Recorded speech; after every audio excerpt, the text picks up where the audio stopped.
ஆரம்பிக்கலாங்களா?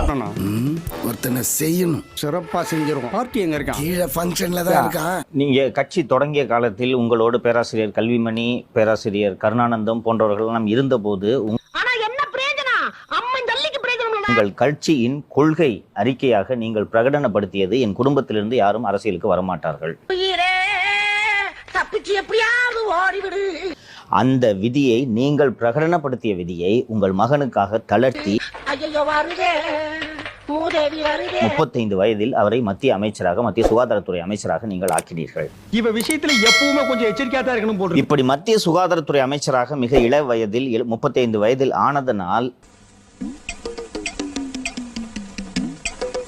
அவருக்கு இதுதான் அரசியல், எல்லாமே நமக்கு உரித்தானது என்ற எண்ணத்தில் இப்போது இப்படி நடந்து கொள்கிறார் என்று நீங்கள் கருதுகிறீர்களா? பரம்பரையை களங்கப்படுத்தி விட்டான். ஐயோ, நான் செய்த மிகப்பெரிய தப்பு இதுதான். தலைவரே, இதை நான் வன்மையா கண்டிக்கிறேன். கண்டிச்சுக்க. இப்ப யார் உன்ன கேட்டா? ஐயா, மனசு வருத்தப்படக்கூடாது. நான் உங்கள் மகன், உங்களை பற்றி சங்கர், நீ எந்த கேள்வி வேணாலும் கேட்கலாம், அது விரசமாக கூட இருக்கலாம். ஐயா, உங்கள் மகன் இப்போது உங்களை பற்றி வெளியில் செய்து கொண்டிருக்கக்கூடிய பிரச்சாரம் என் தந்தைக்கு புத்தி பேதலித்து விட்டது. நீங்க தானே சொல்ல சொன்னீங்க. அவர் பேசுவதை நம்பாதீர்கள். இதனாலதான் நீங்க கோச்சு கூடாதுன்னு சொல்லிட்டு சொல்றேன். அவன் கன்ஃபார்மா ஏதோ பிளான் பண்ணிருக்கான். இத அவர் இப்படி சொல்லிக் கொண்டிருக்கிறார். நீங்கள் இன்னும் இந்த சமூகத்தை நேசிப்பவர் என்று நீங்கள் அளிக்கக்கூடிய நேர்காணல்களில் இருந்து நான் பார்க்கிறேன். நான் சமூகத்துக்காக உருவாக்கிய இந்த கட்சி சுயநலனுக்கு பலியாகிவிடக் கூடாது என்பதற்காக தான் நீங்கள் இப்போது தொடர்ந்து பேசிக் கொண்டிருக்கிறீர்கள் என்பதை புரிந்து கொண்டு நான் இதை கேட்கிறேன். இதுவரைக்கும் நல்லா தனியா வந்தா என் தந்தைக்கு புத்தி பேதலித்து விட்டது. அவர் வயதான காலத்தில் சொல் பேச்சு கேட்காமல் இந்த கட்சியை நாசம் செய்வதற்காக இப்படி அவருக்கு பிடித்த நிர்வாகிகளை வைத்துக் கொண்டு இப்படி பத்திரிகையாளர்களை சந்தித்து வருகிறார் என்று உங்களது மகன் விமர்சனங்களை செய்து வருகிறார். இதற்கு உங்கள் பதில் என்ன? இப்படித்தான் ஆண்டிப்பட்டி வேலையாண்ட குரல் கொடுத்தான். அவன்கிட்ட என் கைவரிசை காட்டினேன், அடங்கி போயிட்டான். அப்படியாப்பா, நான் என்ன பதில் சொல்றது? ஐயா, நீங்க சொல்லுங்க.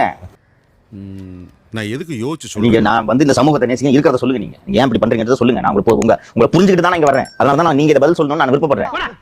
டேய், எவ்வளவு நாளாடா தாச? அதாவது சங்கர், இது எப்படி சொல்றது, இப்படி ஒரு பிள்ளையை பெற்றுவிட்டோமே என்ற வருத்தம்.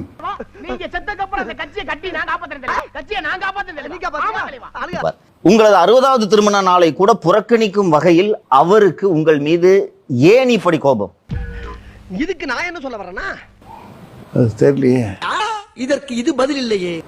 நீங்க ஒரு நாளைக்கு போய் இதே மாதிரி கேளுங்களா. பயப்படாதா?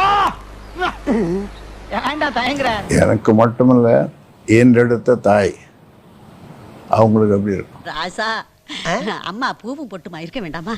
மூஞ்சப்பாரு, மூஞ்சியும் முகரக்கப்பாடு. அம்முக டும்முக அம்மாள் டும்மாள்.